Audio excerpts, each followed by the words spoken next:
Spoštovane gledalke, cenjeni gledalci, lepo pozdravljeni. V tokratni oddaji Soboški ekran gostimo murskosoboškega župana, dr. Aleksandra Jevška. Pozdravljeni. Lep pozdrav vam v studiu. Prvič sva v tej vlogi skupaj in lep pozdrav vsem gledalkam in gledalcem vaše televizije. Pa začniva z četrtkovo sejo mestnega sveta. Povejte mi, o čem bo tokrat govora?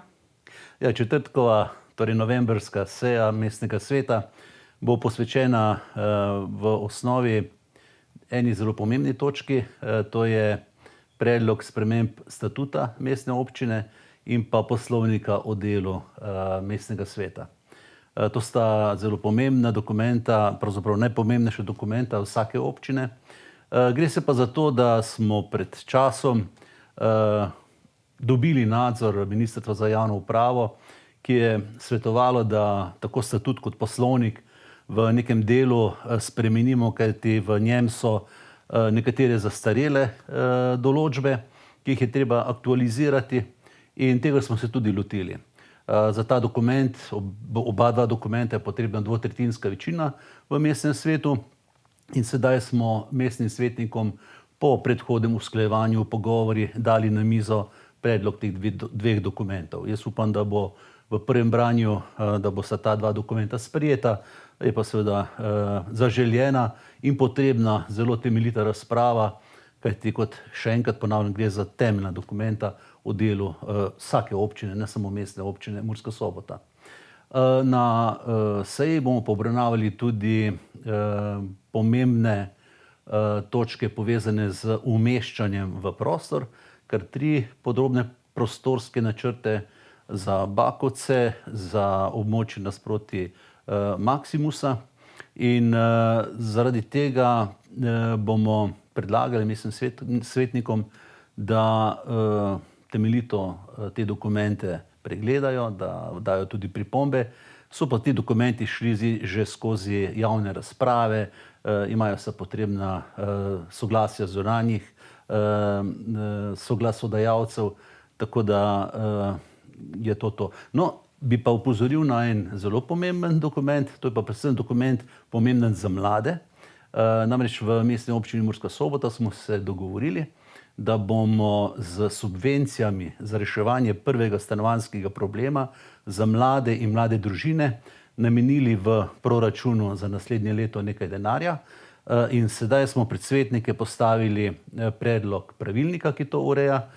Samo izvajanje pravilnika pa, kot rečeno, bo sledilo po sprejetju proračuna, vkolikor bo ta pravilnik sprejet v naslednjem proračunskem letu. In ko so že pri naslednjem proračunskem letu, seveda veliko občin že pripravljamo proračun za leto 2022. To je tudi en od najpomembnejših dokumentov vsake občine, od katerega je odvisno življenje in delo, investicije v sami občini. No in mi smo ta dokument sedaj terminsko pripravili, že pozvali krajevne skupnosti, mestne četrti, da dajo svoje predloge, kakšne investicije si želijo v naslednjem letu. Hkrati tudi naše strokovne službe v povezavi z razpoložljivimi evropskimi sredstvi pripravljajo tudi nabor projektov, ki bomo jih izvajali. Tudi sam se bom osebno oglasil na vsaki krajevni skupnosti, na vsaki mestni četrti in se pogovarjal z njimi, katere bodo tiste prioritetne investicije, kajti običajno jih je toliko, da jih ne moremo vse realizirati. No, to, kar pa je pomembno pri letošnjem proračunu, pa je novost.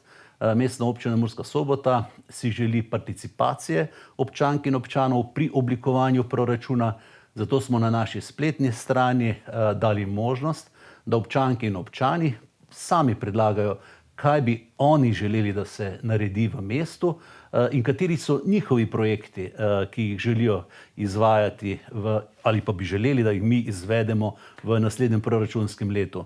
Tako da še enkrat pozivamo občanke in občane, to smo tudi že naredili in bomo še tudi v Soboških novinah, da participirajo svoje ideje.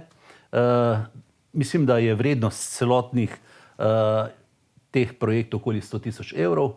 Vkolikor bodo ideje dobre, lahko še nekaj dodamo, ampak želimo si, da tudi občani sodelujejo pri oblikovanju proračuna. Kaj pa recimo pričakujete za predloge? Kaj čakate? Jaz mislim, da jih bo kar veliko, predvsem tistih, mogoče, ki jih še nismo do sedaj uspeli realizirati. Lahko bi jih naštel, ker sedaj nekaj 10, za katere sem prepričan, da se bodo našli v tem naboru, se pa veli tudi tistih, za katere mogoče mi ne vemo ali pa ne vidimo.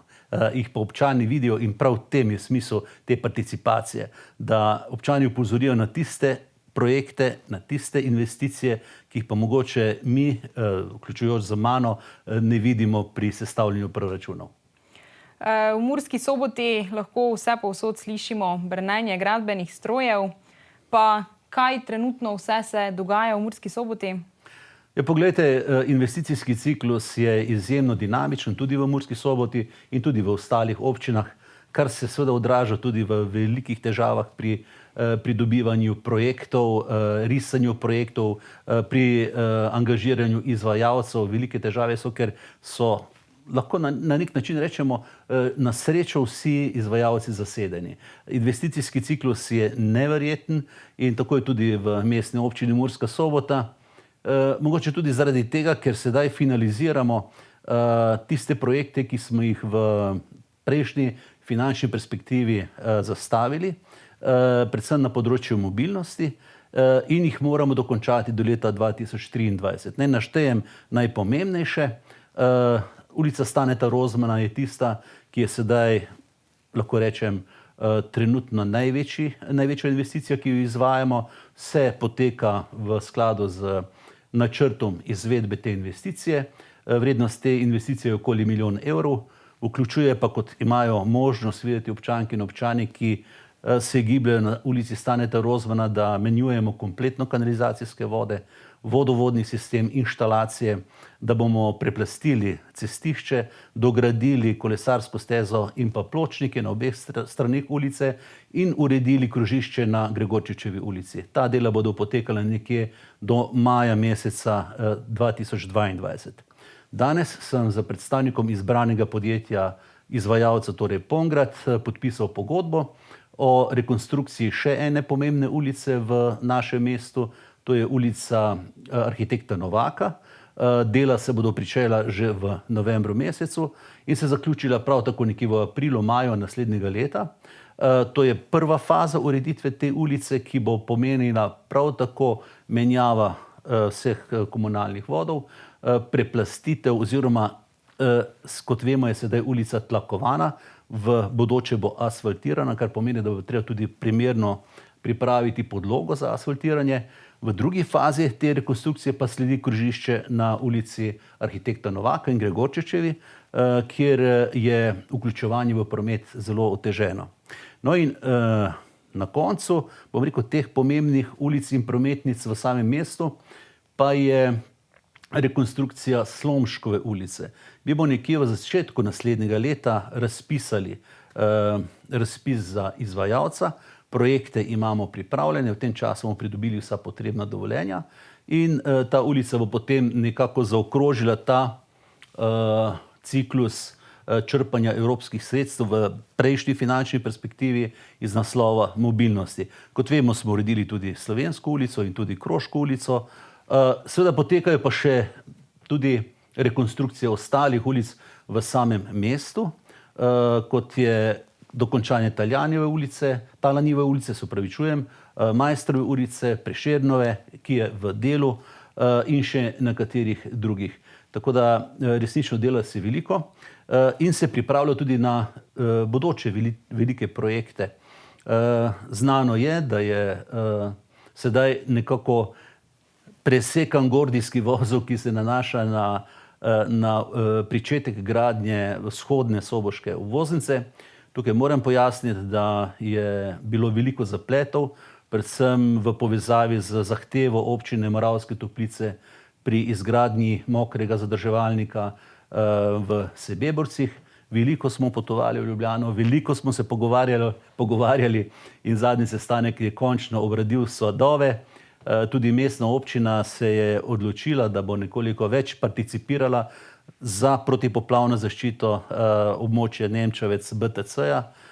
In jaz pričakujem, da bo Ministrstvo za infrastrukturo v kratkem pripravilo dogovor, pismo o nameri, ki jo bomo podpisali oba dva župana, jaz in kolega župan Moravskih Toplic, minister za infrastrukturo, in da bodo potem izpolnjeni vsi pogoji, da se bo lahko pristopilo k pridobivanju gradbenega dovoljenja za vzhodno soboško obvoznico, ki je izjemnega pomena in ki jo izjemno potrebujemo, ne samo mestna občina Murska Sobota, tudi goričke občine, tudi občina Moravske Toplice, ki bo razbremenila prometne zamaške na Lendavski ulici in smo na dobri poti.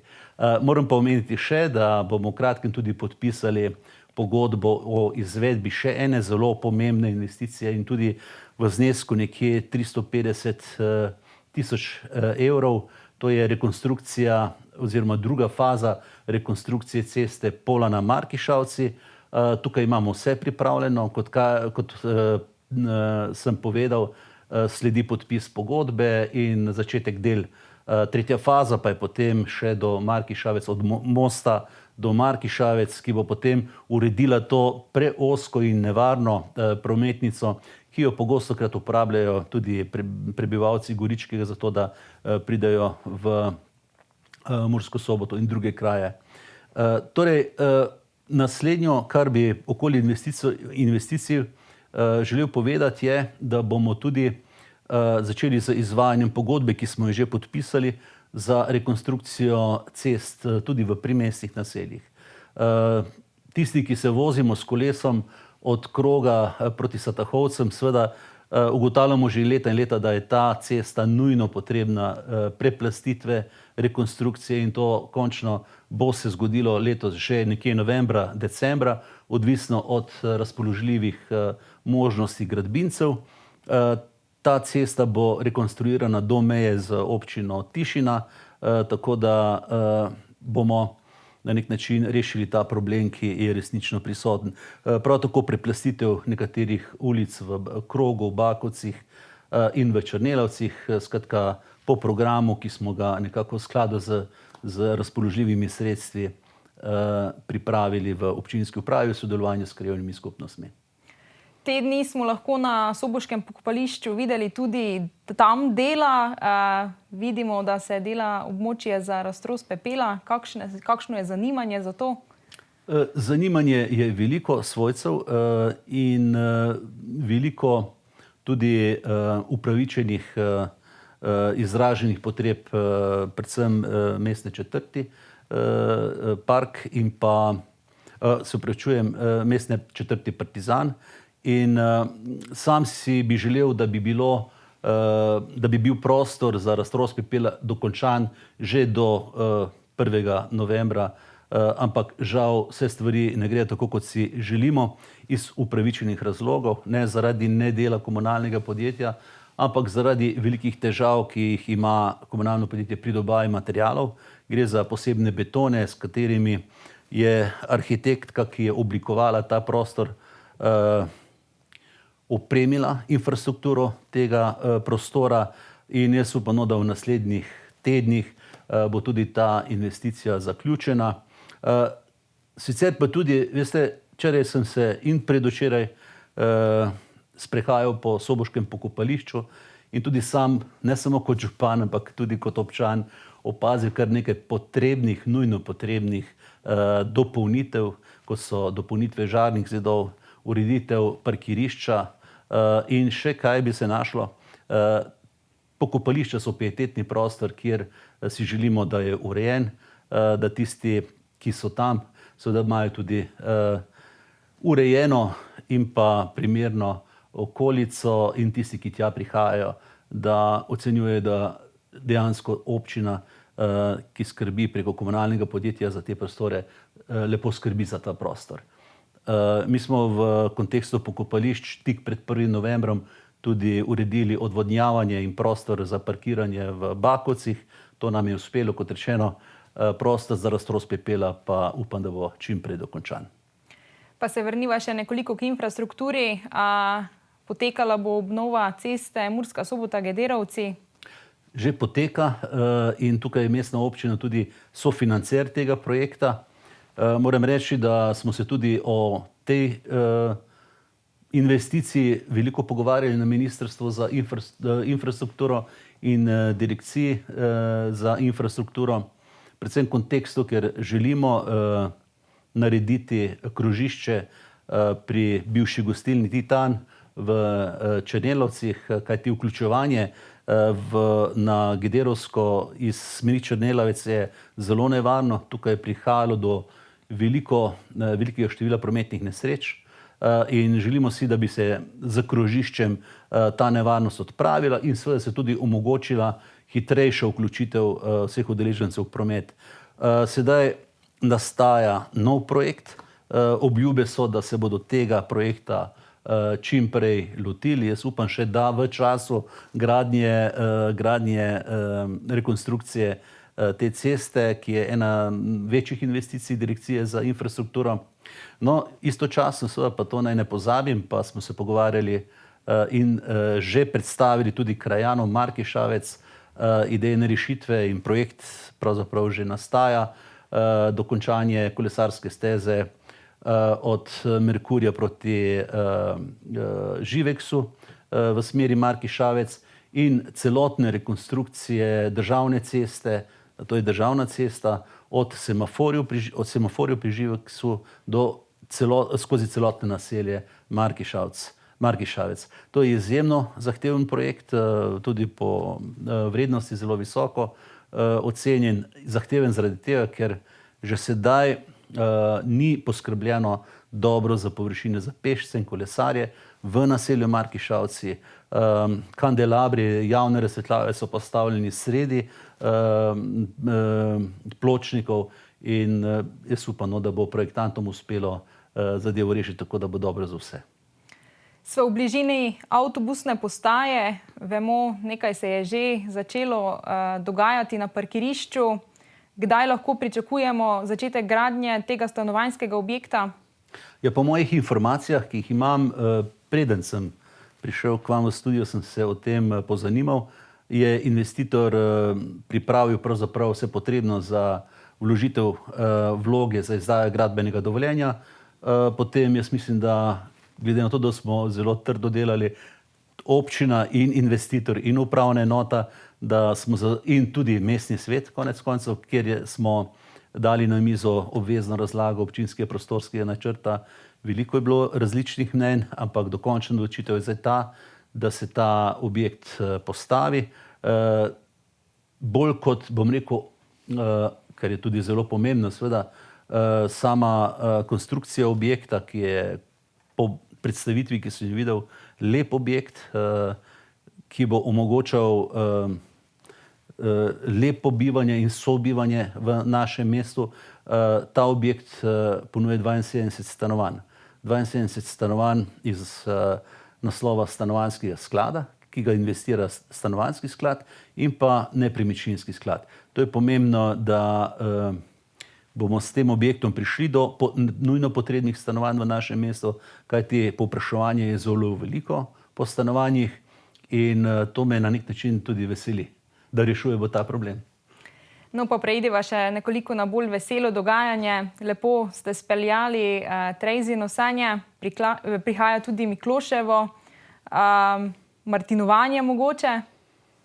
Poglejte situacijo, v kateri se nahajamo danes in pa zadnje tedne, ni rožnata. In jaz bi izkoristil ta najin pogovor in resnično pozval vse občanke in občane in tudi prinesel zaprosilo ministra za zdravje, ki sem ga dobil danes na mizo, ne samo kot župan mestne občine, vsi županje in župani smo dobili to zaprosilo, da izkoristimo svoje javne nastope tudi za to, da pozovemo občanke in občane, da se držijo ukrepov, da resnično upoštevajo navodila stroke, kajti vkolikor bo situacija takšna, kot je danes, potem se bojim, da bomo zopet morali izvajati ukrepe vlade, ki ne bodo veseli, ki bodo onemogočali izvedbo teh prireditev. katerih se tako veselimo in v katerih tako uživamo, ko jih priredimo, kot ste sami povedali. Tako da, ja, mi imamo v načrtu in pravzaprav vse pripravljeno martinovanje 12. novembra na Slovenski ulici. Imamo vse pripravljeno tudi za ostale prireditve v času do novega leta. Kot je znano, je bil objavljen tudi razpis za postavljavca drsališča. Letos bo drsališče zopet premaknjeno in sicer želeli smo ga postaviti in ga želimo postaviti na Slovensko ulico. Slovensko ulico želimo božično, novoletno obarvati, očarati, zato da bo polna, da se bodo ljudje tam sprostili, se veselili, da bodo otroci drsali. Jaz se zavedam, seveda, da je to na nek način tudi moteče za stanovalce na Slovenski ulici, zato sem jim poslal ljudnostno pismo in jih prosil za potrpežljivost. Veliko potrpežljivosti se mi zdi, da potrebujejo ti prebivalci, kajti veliko prireditev je. Ko se pa z nekaterimi pogovarjam, ki stanujejo tam, so pa veseli, da se to dogaja. Nekako so se navadili na to. Mi bomo pa poskrbeli, ko bo drsališče obratovalo, da bo obratovalo do takrat, da bodo ljudje lahko tudi pravočasno šli na počitek in da ne bo moteče v nočnem času. Gospod Jevšek, hvala vam za vaše odgovore, pojasnila. Želimo vam pa še uspešno poslovanje naprej. Hvala lepa in lep pozdrav vam in vsem, ki so naju gledali. Spoštovane gledalke, cenjeni gledalci, to je bilo vse v tokratni oddaji Soboški ekran. Bodite z nami tudi prihodnjič.